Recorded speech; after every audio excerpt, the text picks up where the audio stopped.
Hari ini adalah minggu yang keempat dari khotbah berseri The Road to the Cross yang akan memimpin kita untuk masuk ke dalam Paskah.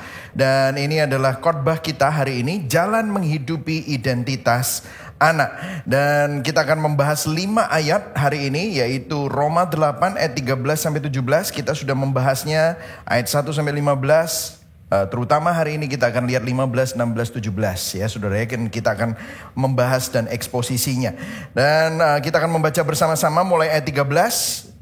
Saudara dan saya membacanya yang ungu dan saya akan membacakan ayat genapnya ya saudara ya. Roma 8 ayat 13 kita baca bersama-sama 1, 2, 3.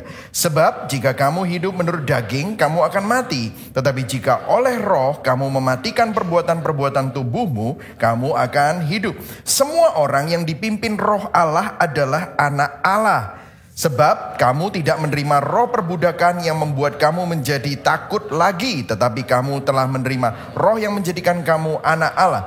Oleh roh itu kita berseru, ya Aba, ya Bapa. Roh itu bersaksi bersama-sama dengan roh kita bahwa kita adalah anak-anak Allah. Ayat 17 baca yang keras. Dan jika kita adalah anak, maka kita juga adalah ahli waris. Maksudnya orang-orang yang berhak menerima janji-janji Allah yang akan menerimanya bersama-sama dengan Kristus. Yaitu jika kita menderita bersama-sama dengan Dia, supaya kita juga dipermuliakan bersama-sama dengan Dia. Berbahagialah orang yang mendengar firman Tuhan, memelihara dalam hatinya dan melakukan dalam hidupnya. Nah, minggu lalu saudara, kita melihat harga dan kehinaan kita ya saudara ya. Jadi melalui karya salib Kristus kita sadar, kita menyadari bahwa kita begitu rusak, kita bobrok. Sehingga Yesus Kristus sang anak Allah harus mati di salib demi menyelamatkan kita. Jadi itu kehinaan kita.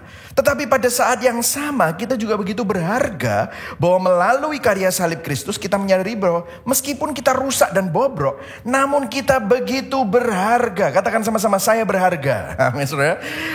Karena anak Allah Yesus Kristus harus mati di salib demi menyelamatkan kita. Saudara, berapa harga sesuatu itu ditentukan oleh berapa seorang yang sangat mulia, sangat penting, sangat kaya, rela bayar. Dan kalau saudara perhatikan, saudara dan saya, Allah kita itu rela bayar melalui pengorbanan putranya untuk mendapatkan saudara dan saya. Itulah sebabnya ada sebuah quote dari Archbishop William Temple. Dia bilang, harga diri saya adalah nilai saya di mata Tuhan. Kita ini mestinya gak ada harganya.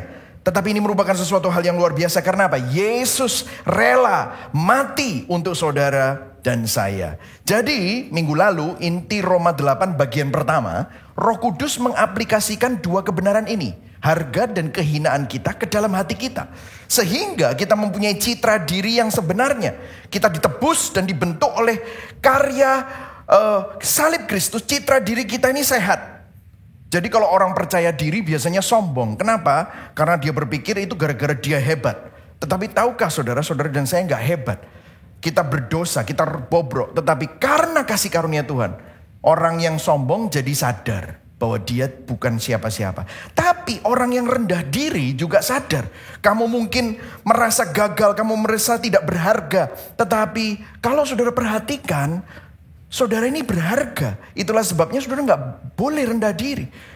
Maka yang rendah diri diangkat karena saudara memiliki citra diri yang dibentuk oleh karya salib Kristus. Nah, minggu ini di bagian kedua dari Roma 8 kita akan melihat bagaimana Roh Kudus bukan hanya mengaplikasikan untuk supaya kita punya citra diri yang sehat. Tetapi Roh Kudus menunjukkan nilai dan status kita. Kita ini bagian dari keluarga Allah. Saudara dikasih keyakinan melalui Roh Kudus kita diadopsi untuk menjadi anak-anak Allah. Saudara dan saya bukan budak.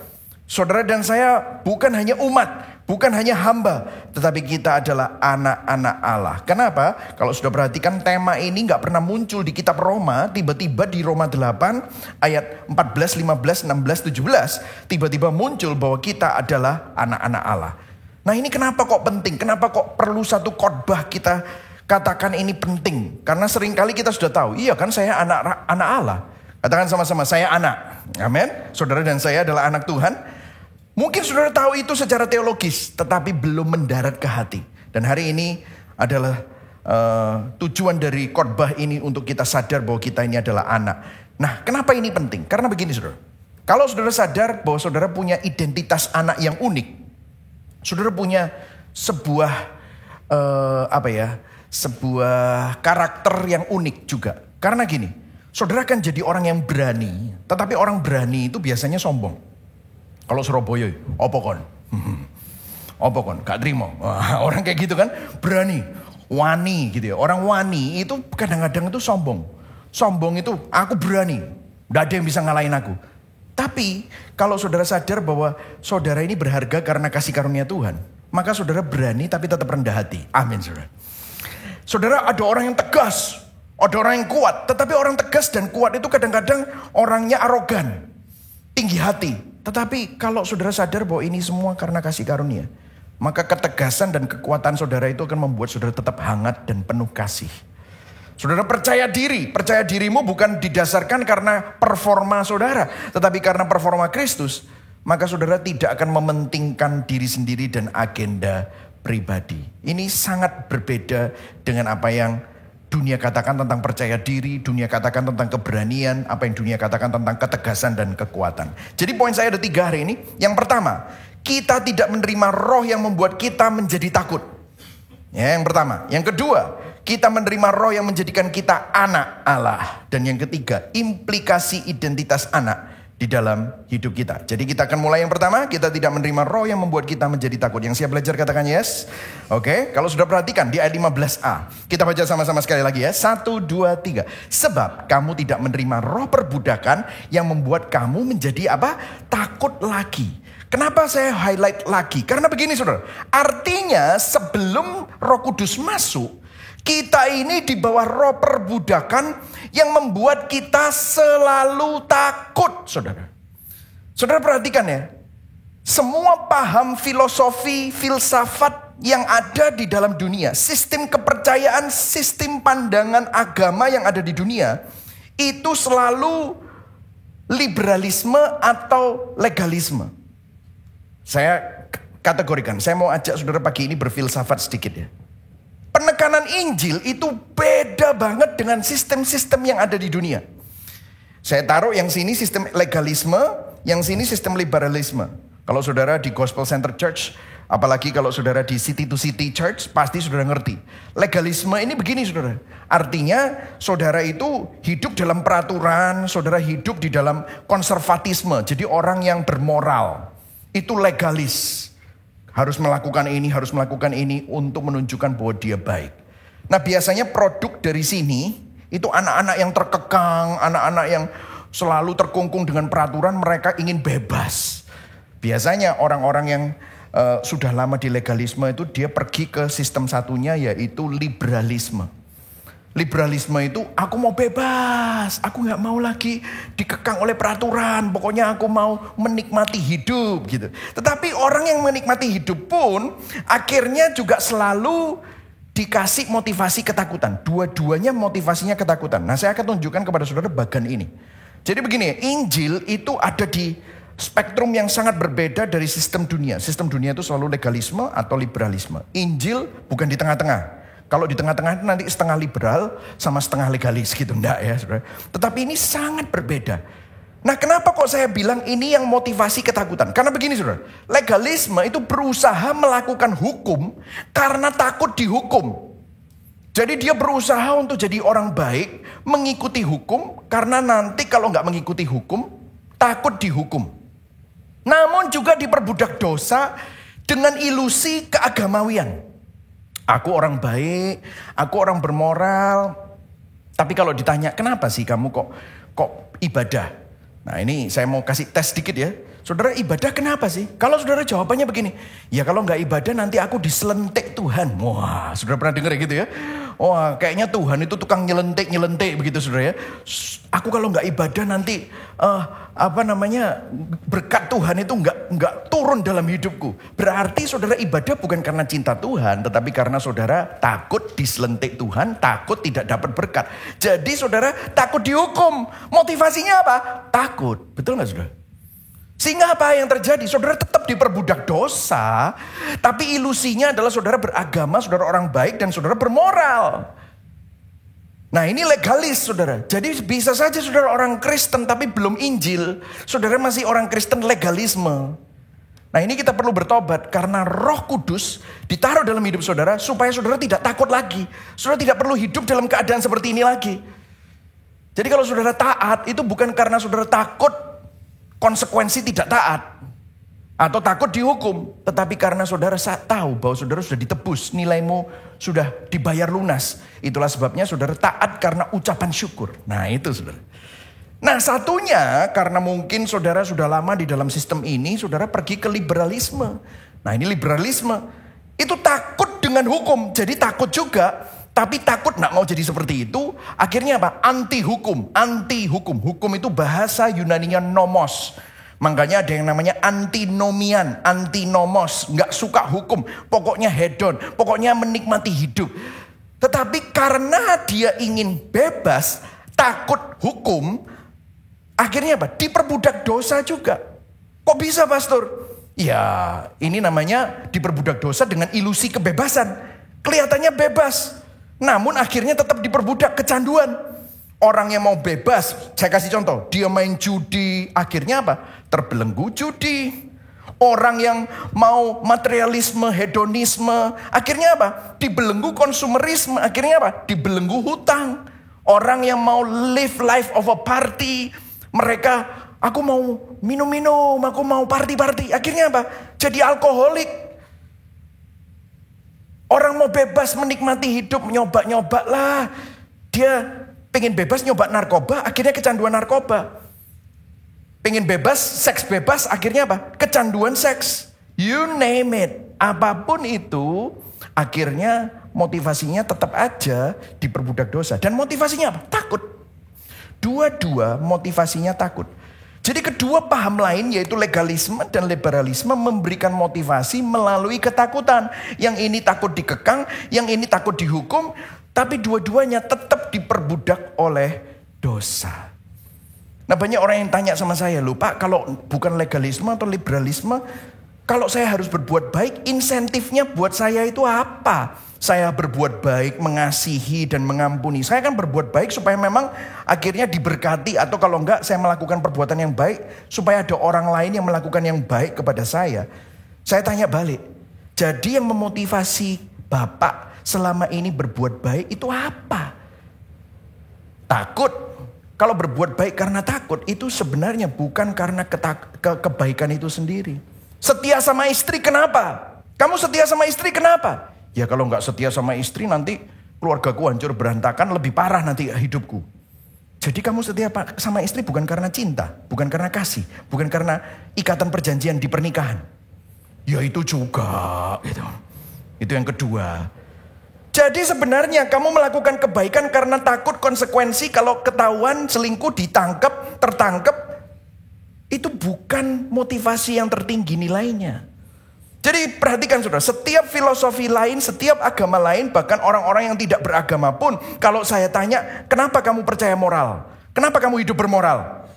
Ya karena kalau tidak hidup bermoral, masyarakat akan kacau, kehidupan sosial kita akan kacau balau, tidak berfungsi, akan rusak.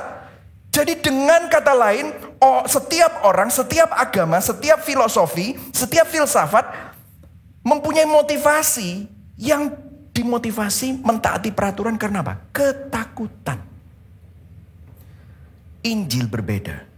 Kekristenan berbeda. Coba saudara lihat di Yeskiel 36 ayat 26. Ini dikatakan begini. Kamu akan kuberikan hati yang baru. Ini janji Tuhan sebelum Mesias datang. Dan roh yang baru di dalam batinmu. Aku akan menjauhkan dari tubuhmu hati yang keras. Dan baca sama-sama yang digarisbawahi dan ayat 27. 1, 2, 3. Kuberikan kepadamu apa? Hati yang taat. Ayat 27 baca sama-sama. Rohku akan kuberikan diam dalam batinmu. Dan aku akan membuat kamu hidup menurut segala ketetapanku. Dan tetap berpegang pada peraturan-peraturanku dan melakukannya. Perhatikan saudara. Yang legalisme berusaha mengontrol perbuatan orang dari luar dengan peraturan. Yang liberalisme berusaha untuk membuat orang happy dari perbuatan-perbuatan yang ada di luar. Tetapi Injil mengubah manusia dari dalam. Rohnya diubah, hatinya diubah. Dikasih apa? Roh Kudus. Jadi kalau saya perhatikan di sini dalam bagian ini, melalui karya salib Kristus, Roh Kudus memberi kita apa? Hati yang baru, menuliskan hukum Allah di dalam hati kita. Sehingga kalau saudara melakukan sesuatu yang baik, kita melakukannya dengan sukacita. Kenapa?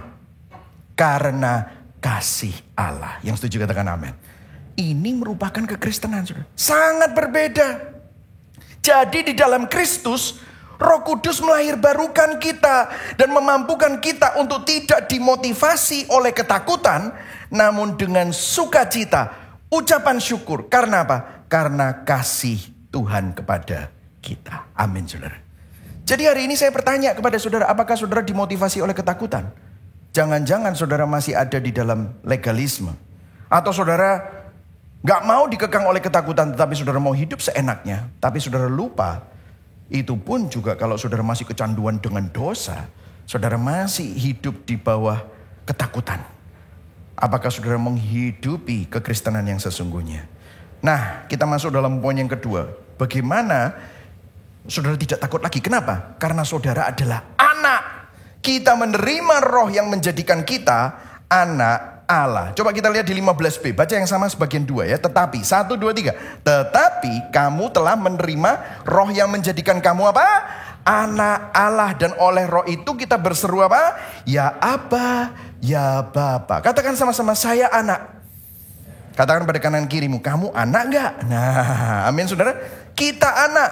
Bahasa Inggrisnya lebih baik lagi. We receive a spirit of adoption into sonship. Kita menerima roh yang mengadopsi kita menjadi anak laki-laki. Nah, saya mau tekankan anak laki-laki. Seakan-akan gini, waduh pastor ini jangan seksis dong. Kenapa sih kok anak laki-laki? Well, by the way, Alkitab bilang sonship. Why son? Mengapa tidak gender yang netral? Kan sekarang lagi musim tuh ya. Kamar mandi aja gender netral gitu. Nggak ada laki-laki, nggak ada perempuan gitu ya. Soalnya ada, siapa tahu ada orang transseksual bingung. Ini aku mau masuk mana ya? Laki-laki atau perempuan? Oh ya, ada kamar mandi gender netral. Semoga Indonesia tidak mengikuti itu ya. Tapi saya dengar ada beberapa yang sudah mulai mengikuti, saudara. Nah, apakah Alkitab ini seksis? Apakah Alkitab ini sangat mengedepankan laki-laki dan membuat wanita itu second class? Tidak. Hal ini sebenarnya menunjukkan suatu doktrin yang sangat radikal. Saya tulis di bawah itu. Tidak lazim di zaman itu. Kenapa? Karena Rasul Paulus menulis di masa di mana wanita itu ditindas dan anak laki-laki selalu mendapatkan warisan kekayaan sedangkan wanita tidak. Tetapi yang Paulus katakan begini. Paulus mengatakan bahwa di dalam Kristus, katakan sama-sama, saya di dalam Kristus. Saya di dalam Kristus. Kalau Anda orang Kristen, baik saudara budak atau orang merdeka, orang kaya, laki-laki, perempuan, saudara semua anak laki-laki, son. Artinya apa? Berhak menerima, memperoleh warisan. Jadi ini merupakan sesuatu yang sebenarnya meninggikan semua derajat, macam-macam, apapun, male, female, status apapun. Kamu ini anak laki-laki. Jadi waktu Roh Kudus turun, kita menerima sesuatu, yaitu apa? Anak. Status anak. Menerima roh anaknya itu. Yohanes 1 ayat 12, Yesus yang ngomong ini. Tetapi semua orang yang menerimanya diberinya kuasa supaya menjadi anak-anak Allah. Yaitu mereka yang percaya dalam namanya. Kuasa di sini bahasa Yunaninya adalah exousia. Otoritas. Ada sesuatu yang kita miliki pada waktu Anda diadopsi menjadi anak. Saya sampai lihat beberapa komentari, apa arti adopsi? Adopsi adalah proses di mana seseorang yang bukan bagian dari keluarga tertentu secara resmi dibawa ke dalam keluarga itu, dijadikan anggota keluarga yang sah secara penuh dengan apa? Hak, otoritas, dan kuasa dari posisi tersebut. Nah, ada beberapa hal yang Alkitab katakan pada waktu saudara menerima exousia, otoritas itu. Apa saja? Hak apa saja yang saudara terima sebagai seseorang yang diangkat anak? Kalau saudara perhatikan, ada perubahan status.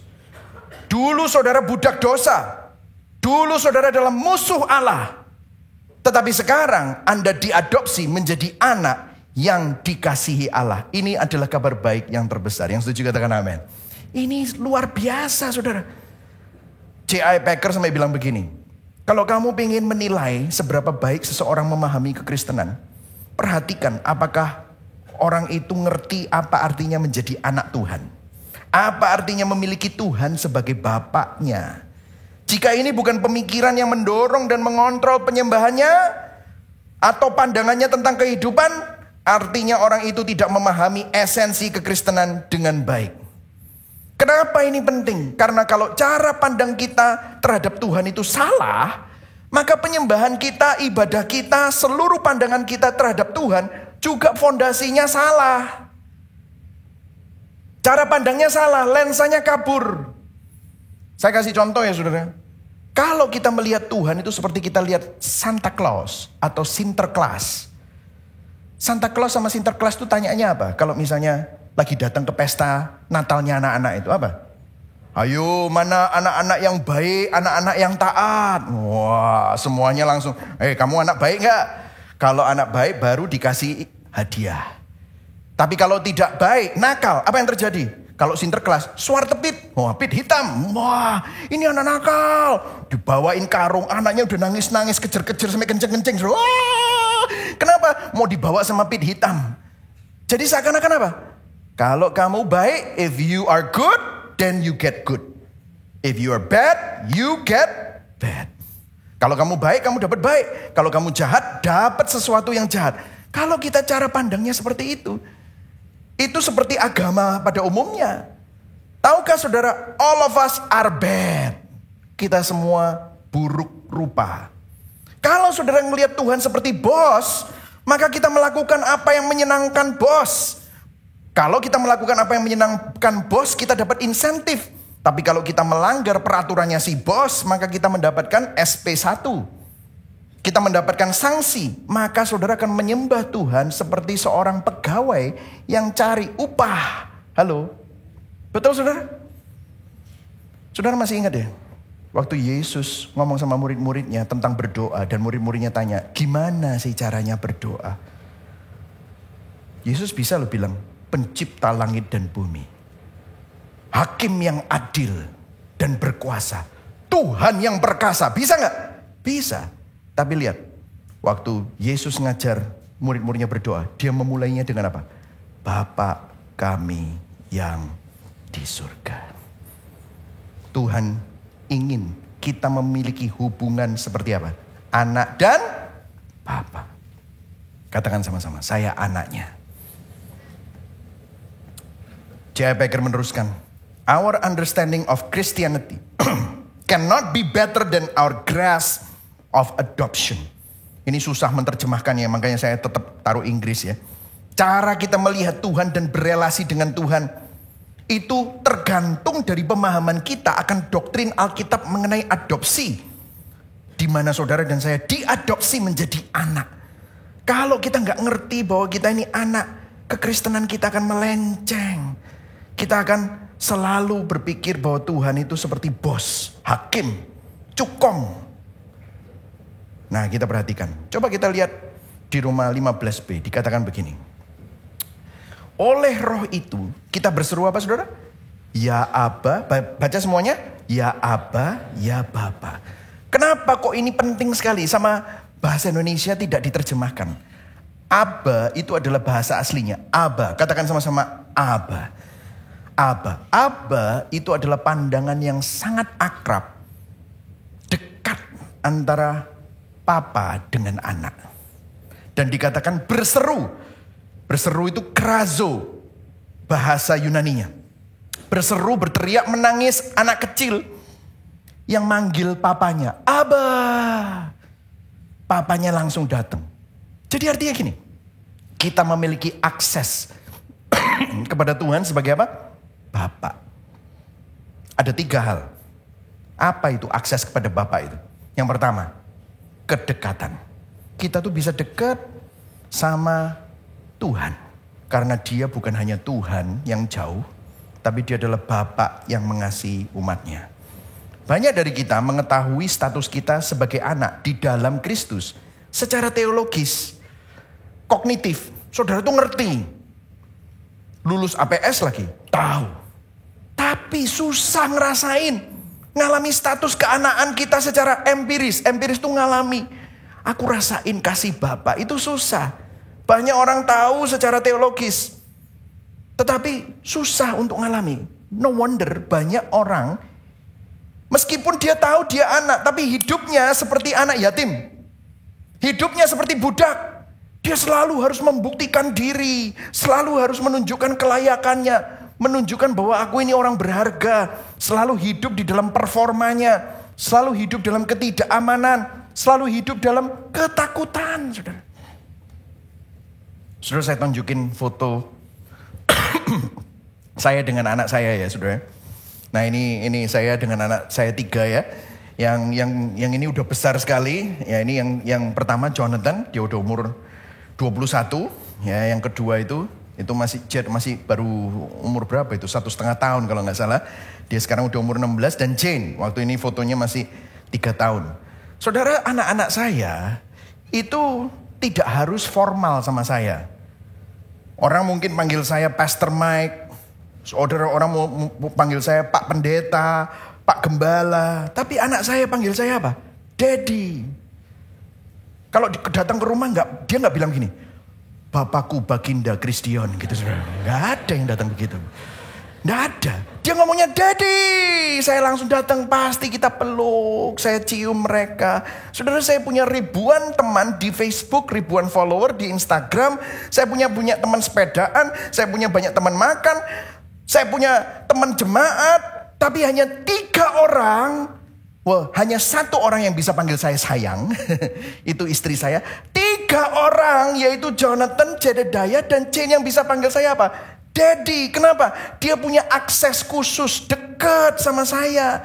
Dia nggak usah formal sama saya. Saya ingat waktu saya khotbah dulu di Amerika, waktu kita merintis gereja anak-anak muda.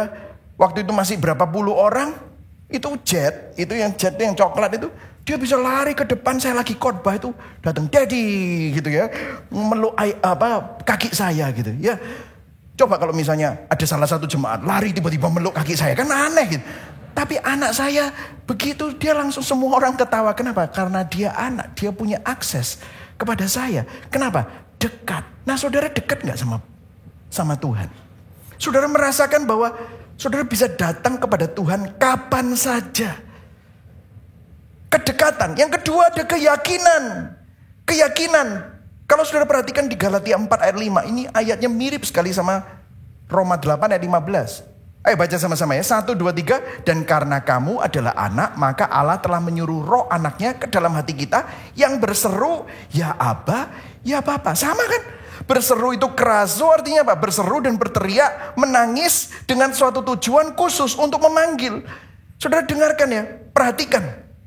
Begini urutannya. Roh Kudus masuk dalam hidup kita, kita dimampukan untuk berseru, cry out, Bapa. Dengan asumsi bahwa yang dipanggil pasti respon.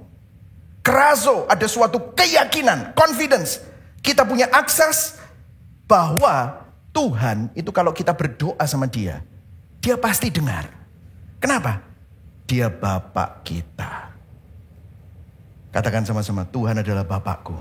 Amin. Tuhan adalah Bapak kita. Saudara lihat ya ini, foto ini. Ini adalah foto dari White House, Oval Office. Kantornya Presiden Amerika. Orang kalau mau ketemu JFK harus pakai protokol buat buat appointment itu berapa bulan sebelumnya. Tapi yang punya akses main-main di meja kolongnya dan dipangku oleh sang presiden itu siapa? Anaknya.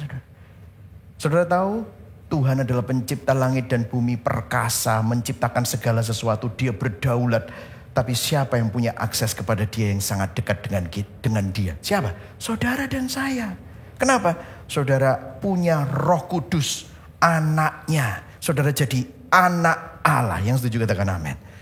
Coba saudara masukkan itu. Waktu saudara punya masalah, siapa yang pertama kali saudara panggil? Siapa? Saudara pergi ke siapa? Cari utangan? Atau saudara berdoa terlebih dahulu? Nah ini yang ketiga. ketergantungan. Jadi yang pertama kedekatan, katakan sama-sama kedekatan. Kedekatan. Yang kedua ada keyakinan bahwa dia mendengar kita. Yang ketiga ketergantungan.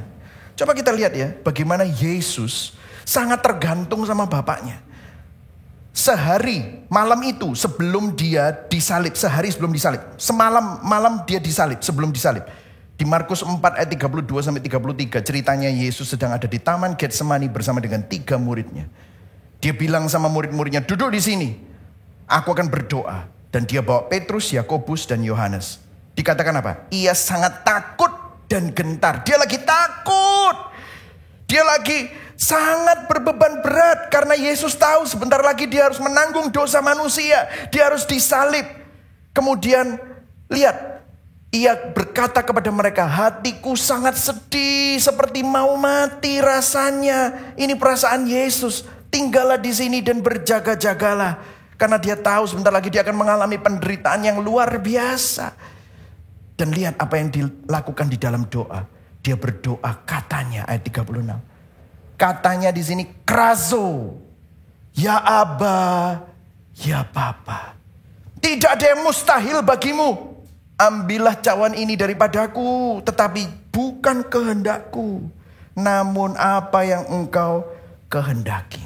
Pada waktu Yesus merasa takut, waktu Yesus merasa sedih, mau mati rasanya berbeban berat, Yesus datang kepada Bapa. Ada suatu ketergantungan. Saya mau tanya sama saudara, ketika saudara berhadapan dengan pencobaan, penderitaan, kesulitan, seruan apa yang keluar dari mulut kita? Siapa saudara? Saudara panggil siapa? Saudara bergantung sama siapa? Apakah saudara bersungut-sungut? Apakah saudara menyalahkan Tuhan? Apakah saudara komplain? Apakah saudara marah? Saudara protes? Saudara bandingkan hidup saudara dengan orang lain? Apakah itu? Ataukah kita datang dengan doa? Pastor, boleh nggak di dalam doa marah? Boleh. Tapi saudara datang kepada siapa? Bapa. Boleh nggak datang dengan komplain? Boleh. Karena apa? Tempat yang teraman untuk saudara komplain adalah kepada Bapa kita. Yang setuju katakan amin. Di situ saudara bisa datang. Kenapa? Saudara punya akses, saudara punya kedekatan. Saudara nggak ngerti kenapa ini terjadi. Saudara bisa datang. Coba lihat Ayub. Ayub itu komplain, Ayub marah, Ayub nangis, Ayub protes. Tetapi kepada siapa? Kepada Tuhan. Dia datang. Dan waktu dia berdoa, justru di situ hatinya diselaraskan. Hatinya diubah pada waktu saudara datang kepada Bapa. Yesus memiliki ketergantungan kepada Sang Bapa.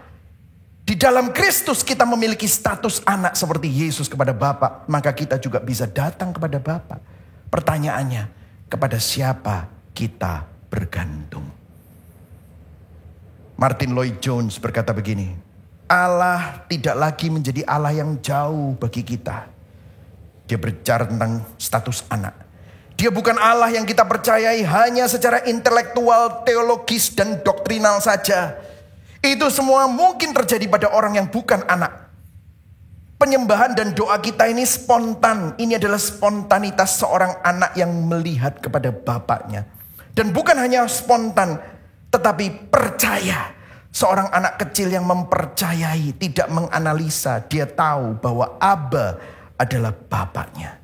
Orang dewasa mungkin memandang dari jauh dan bersikap sangat formal, seakan berhadapan dengan orang penting. Tapi anak kecil datang sambil berlari ke arah papanya, langsung memeluk kaki ayahnya. Dia memiliki hak yang tidak dimiliki orang lain. Insting itu ada di dalam setiap anak, sehingga dia berseru apa? Aba, Bapa. Apakah kita menjalani kehidupan kekristenan dalam pemahaman bahwa Tuhan itu Bapa kita? Seringkali kita hidup seperti anak yatim, padahal punya Bapa yang lebih dari segala Bapa. Mungkin sudah bilang, Pak, tapi saya ini ya gak punya orang tua, papa yang baik. Papaku itu meng-abuse aku. Papaku tuh ninggalin keluarga kita. Aku tuh sakit hati sama papaku. Perhatikan, Mazmur 68 ayat 6-7. Saya gak ada di sini, saya bacakan buat saudara. Tuhan adalah Bapa bagi anak yatim dan pelindung bagi para janda. Itulah Allah kita di kediamannya yang kudus. Saudara tahu, saudara mungkin tidak punya hubungan yang baik dengan Bapa di dunia. Tapi kita punya Bapa di surga, di mana saudara bisa datang kepadanya. Karena saudara bukan lagi musuhnya, tetapi sekarang saudara diangkat, diadopsi jadi anak-anaknya. Yang setuju katakan amin. Katakan sama-sama, saya anaknya. Amin. Yang ketiga, implikasinya apa? Identitas anak dalam kehidupan kita. Coba kita lihat ayat 17. Ini implikasinya, ayat 17. Baca sama-sama, 1, 2, 3. Dan jika kita adalah apa? Anak, maka kita juga adalah ahli waris. Maksudnya orang-orang yang berhak menerima janji-janji Allah. Stop dulu sampai di situ ya saudara. Saudara, masalahnya kalau saudara dengar begini, aku ahli waris. Aku menerima janji-janji Allah. Selalu apa? Hubungannya apa? Langsung saudara mikirnya kekayaan, ya kan? Aku akan diberkati Tuhan. Gini loh saudara ya. Seringkali kita selalu mengkonotasikan warisan dan janji-janji Allah dengan hal-hal yang materi. Apakah itu bisa? Termasuk pemeliharaan Tuhan, pertolongan Tuhan. Tuhan pasti tolong. Amin. Yang setuju katakan amin. Amin. Nah ini aminnya biasanya paling banter. Ini kok gak banter ya? Berarti saudara kurang percaya kalau Tuhan itu ini sudah terlalu tinggi imannya. Aku sudah tidak peduli dengan hal-hal yang materi. Puji Tuhan saudara. Tapi saudara percaya kalau Tuhan itu bisa menolong saudara dan memelihara saudara dalam hal-hal yang materi. Pertolongan-pertolongan setiap hari. Yes. Itu termasuk, tetapi bukan itu yang dimaksud warisan kekal di sini. Lantas apa maksud warisan kekal yang kita miliki sebagai anak? Ahli waris kerajaan Allah. Ada banyak sih saudara. Itu bisa satu khotbah sendiri. Saya pernah khotbah itu. Heir of God. Tapi ya, ada satu ayat yang menunjukkan cukup lengkap. 1 Petrus 1 ayat 3-4. Ini dalam versi MILT. Ya, saya bacakan buat saudara. Ayat 3. Diberkatilah Allah dan Bapa Tuhan kita Yesus Kristus. Dia yang sesuai dengan rahmat-Nya yang besar telah melahirkan kita kembali ke dalam pengharapan yang hidup. Jadi kita punya pengharapan. Katakan sama-sama pengharapan. Pengharapan. Melalui kebangkitan Yesus Kristus dari antara orang mati. Ke dalam apa? Warisan yang tak dapat binasa, tidak bercela dan tidak dapat pudar. Yang tersedia bagi kamu di mana? Di surga. Jadi ini warisannya itu warisan kekal. Katakan sama-sama kekal. Kekal. Warisan kekal adalah keselamatan kekal di dalam Kristus. Saudara tahu, saudara itu dulu musuhnya Allah. Mestinya dihukum. Tetapi sekarang saudara ini bisa hidup damai bersama dengan Tuhan. Bahkan diganti statusnya. Bukan lagi musuh. Bukan cuma hamba. Tetapi apa? Anak-anak Allah. Jadi warisan kekal kita ini kita punya Tuhan. Tuhan ada di pihak kita. Tuhan merangkul kita. Tuhan menjadi bapak kita. Tuhan mendengarkan kita. Kita bisa dekat sama Tuhan. Kita bisa punya keyakinan bahwa Tuhan mendengarkan kita. Kita bisa bergantung sama Dia. Itulah warisan yang lebih besar. Itulah sebabnya tadi kita nyanyikan. Yesus adalah harta abadi kita. Yang setuju katakan amin. Ini adalah warisan kekal kita, saudara. Apakah ada pemeliharaan secara jasmani? Ada. Tapi kalau itu pun misalnya gagal. Bukan Tuhan yang gagal, tetapi memang dunia sedang menuju kepada kebinasaan. Tuhan tetap ada di pihak kita. Pertanyaannya begini, apakah Tuhan itu cukup bagi kita? Atau kita hanya mau Tuhan untuk hal-hal yang lain? Apakah Tuhan cukup bagi kita? Ini pertanyaan yang sangat dalam. Coba diproses. Kalau jodoh yang kamu damba-dambakan itu tidak datang-datang, apakah Tuhan cukup bagi saudara? Kalau terobosan yang saudara tunggu-tunggu, terobosan keuangan yang saudara doakan tidak terjadi, apakah Tuhan cukup buat saudara? Kalau doa yang saudara naikkan dan permohonan yang kamu puasakan dan pergumulkan itu tidak dikabulkan, apakah Tuhan cukup buat kita? Kalau sampai kita ini harus ibadah tanpa AC, nggak ada sound system, nggak ada kursi, saudara-saudara di bawah, kita nyanyi akapela, nggak ada AC dan nggak ada kemewahan ini, apakah Tuhan cukup bagi kita untuk kita bisa memuji Dia? Kalau Tuhan itu cukup, maka kita bisa damai, bisa rest dalam keadaan apapun. Kalau Tuhan itu cukup, maka kita tidak perlu membuktikan diri kepada semua orang bahwa kamu itu berharga. No, karena kamu sudah berharga. Karena apa yang Tuhan lakukan. Kita jadi orang yang sangat secure, aman, berani tapi rendah hati, tegas dan kuat namun hangat dan penuh kasih. Percaya diri namun tidak mementingkan diri sendiri. Kalau sudah perhatikan tadi, ahli waris, orang-orang yang berhak menerima janji Allah, kapan menerimanya? Kapan kamu bisa merasakan bahwa saat kamu tidak punya apa-apa lagi, Tuhan itu akhirnya hanya satu-satunya yang kamu punya. Yaitu, coba baca yaitu, 1, 2, 3. Yaitu jika apa? Kita menderita bersama-sama dengan Dia. Supaya kita juga dipermuliakan bersama-sama dengan Dia. Ini tidak pernah dibaca, saudara. Let me tell you, saudara semua pasti saat ini mengalami semacam penderitaan, pasti. Mungkin saudara dicukupi secara materi, tapi ada penderitaan yang lain. Di saat saudara menderita itu, waktu saudara memahami warisan kekal yang kita miliki di dalam Yesus Kristus, bahwa Tuhan ada di pihak kita, Tuhan bersama dengan kita, Tuhan dekat dengan kita, kita bisa bergantung sama Tuhan. Pemahaman itu akan memampukan kita terus bertekun di dalam iman pengharapan. Sehingga kita tidak takut saat kehilangan hal-hal yang baik.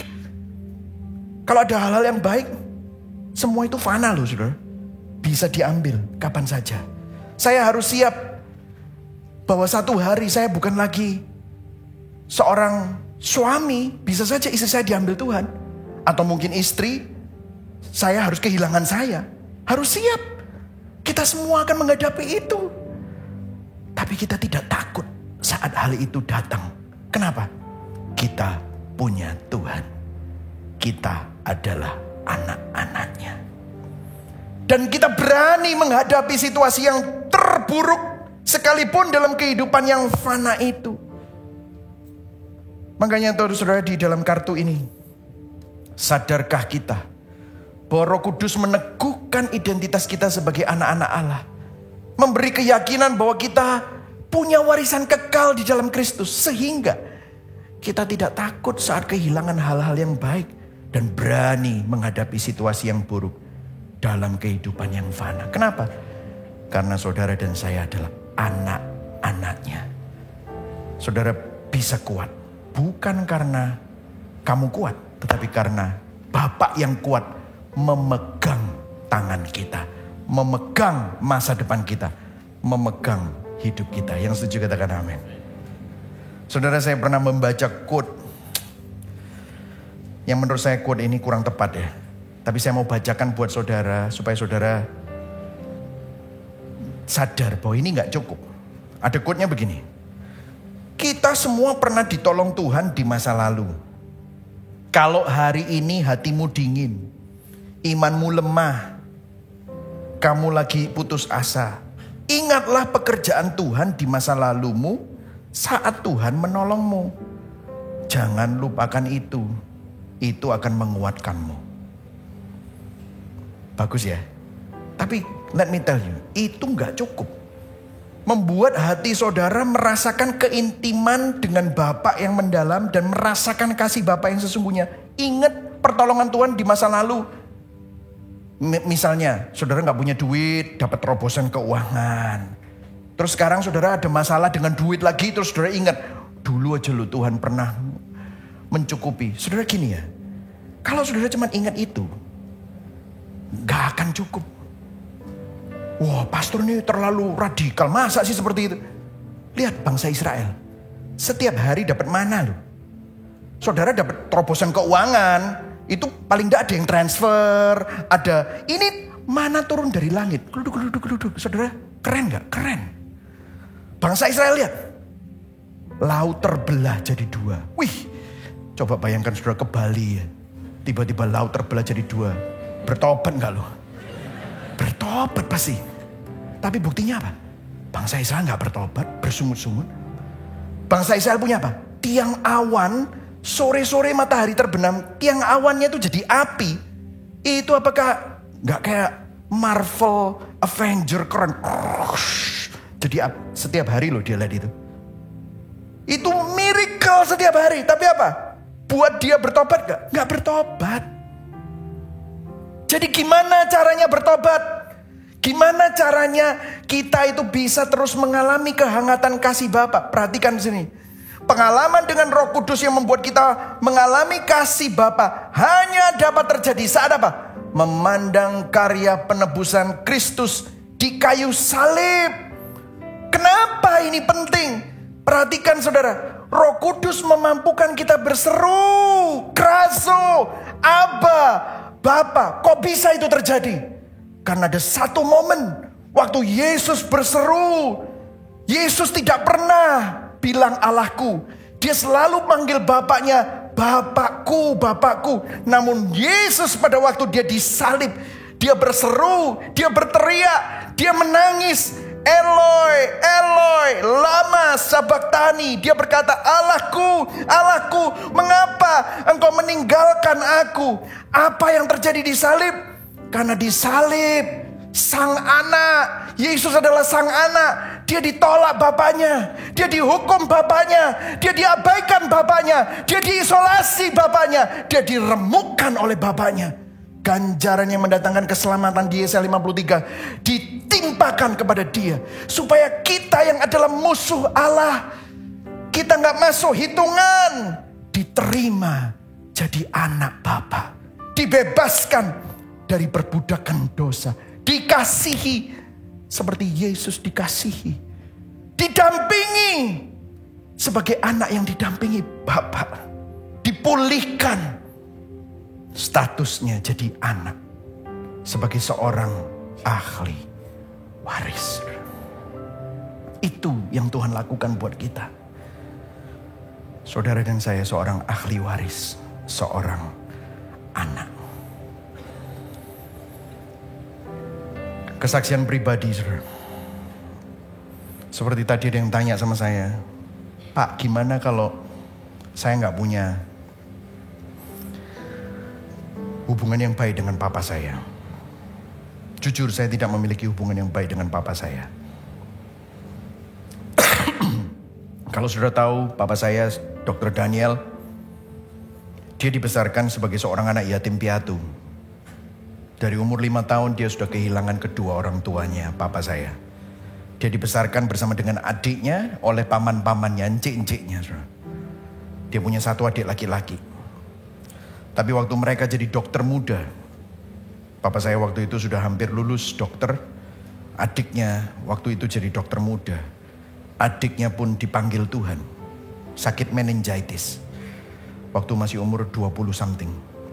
Jadi papa saya seorang yatim piatu dan sebatang kara. Dia tidak punya figur ayah. Dia dioper-oper ke paman-pamannya. Maka dia pun jadi ayah yang tidak sempurna. Dengan segala kekurangannya saya mengucap syukur dia bertobat dan terima Yesus. Tapi waktu saya masih kecil, saya masih ingat. Papa saya dulu sering abuse mama saya sebelum bertobat. Saya pun sering dipukul oleh papa saya. Keras. Pakai sabuk, pernah ditodong pisau. Suruh makan muntah saya sendiri. Cukup memberikan saya banyak trauma. Dengan latar belakang seperti itu membuat saya juga tidak memiliki figur ayah yang baik. Saya memiliki banyak masalah di awal pernikahan. Saya juga memiliki banyak masalah dengan anak saya yang pertama. Karena waktu saya masih kecil, saya dikerasi papa saya juga sangat keras kepada dia. Jonathan itu melihat saya dulu sama Novi kalau berantem itu pecah-pecahin barang. Ini sebelum Injil ya saudara, sebelum jadi hamba Tuhan. Hancur semuanya. Anak saya lihat dia nangis ketakutan di pojok. Saya pernah pecahkan figura di depannya dia. Dia nangis ketakutan. Dia pernah bikin salah pas lagi setelah saya berantem sama istri saya lampiaskan kemarahan saya kepada anak saya waktu dia masih kecil. I feel so guilty. Waktu Jed sama Jane, saya udah terima Injil, saya udah ngerti. Jadi Jed sama Jane udah jauh lebih baik. Tapi anak saya Jonathan itu yang lahir di awal pernikahan begitu banyak mengalami krisis dan pergumulan. Jadi dia merasakan imbasnya. Nah, saya waktu mulai mengenal gospel, saya berusaha membawa suatu rekonsiliasi dan pemulihan. Tapi saya belum menemukan celahnya sampai satu hari. Ada suatu waktu umur 16 tahun. Anak saya tegur tentang sesuatu. Waktu itu istri saya lagi bisnis trip di US. Saya sendirian dan waktu itu anak saya ngelakuin sesuatu, saya lupa apa. Tapi saya tegur dia salah. Dan saya tegur dengan baik, saudara. Kamu itu gini. Dia gak seneng, mukanya itu cemberut. Terus dia nunjukin sikap yang kurang sopan. Dia masuk ke kamar, banting pintu. Saya digituin. Ini apa-apaan ini anak? Nah, waktu saya mulai marah, saya udah pingin ngikutin, tak dobrak aja ini, jedar gitu. Saya pikir gitu ya. Saya mau ajakin, kamu ngapain kayak gitu? Saya mau ngajak nantang dia. Mentang-mentang kamu sudah besar sekarang. Dia lebih besar dari saya kan. 187 tingginya. Wah, saya pikir kurang ngajar ini, mendidik. Tapi puji Tuhan.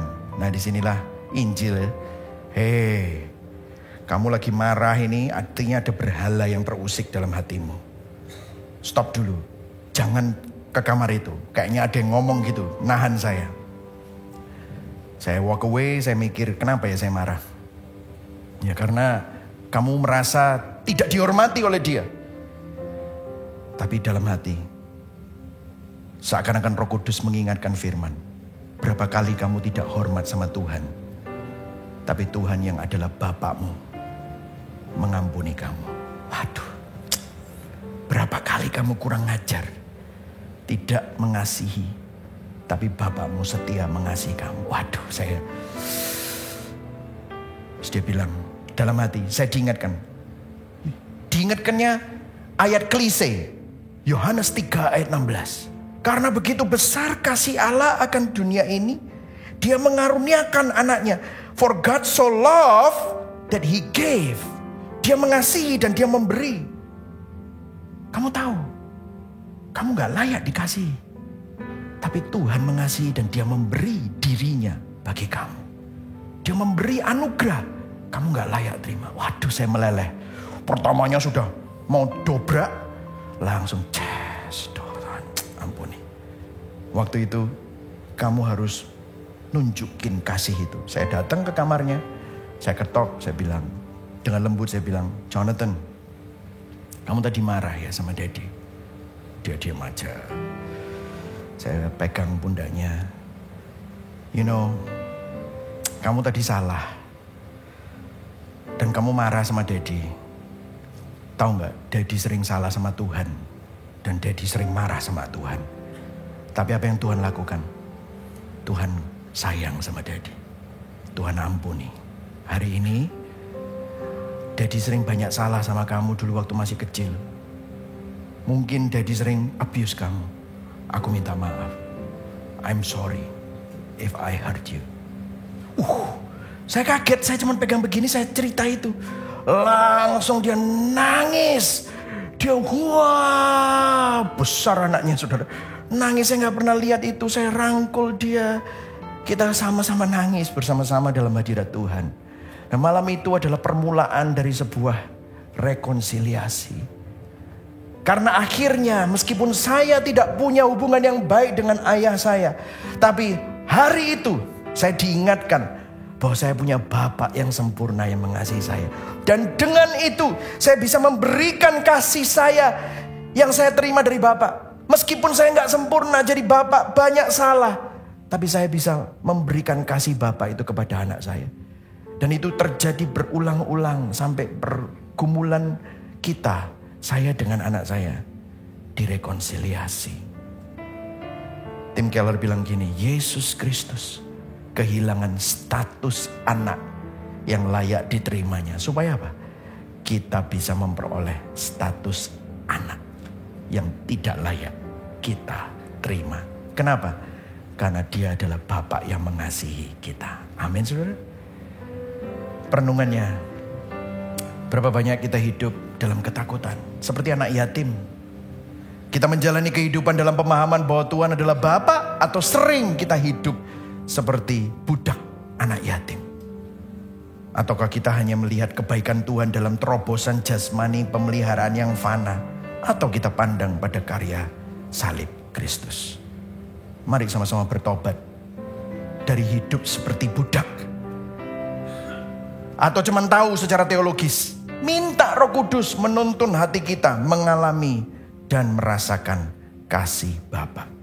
Dulu saudara musuh, tetapi sekarang saudara semua anak-anak Allah, dan Dia Bapa kita. Berikan tepuk tangan buat Tuhan Yesus. Amin, saudara. Mari sama-sama bangkit berdiri. Karena Injil, kita tidak lagi hidup dalam ketakutan, namun hidup dengan sukacita karena kasih-Nya bagi kita. Karena Injil, kita tidak hanya bersyukur akan berkat jasmani, tapi senantiasa kagum akan indahnya salib, penebusan Allah melalui salib Kristus. Karena Injil, kita tidak hanya mengetahui status kita secara teologis, kognitif, tapi Roh Kudus menuntun kita untuk merasakan kasih Bapa. Amin, saudara.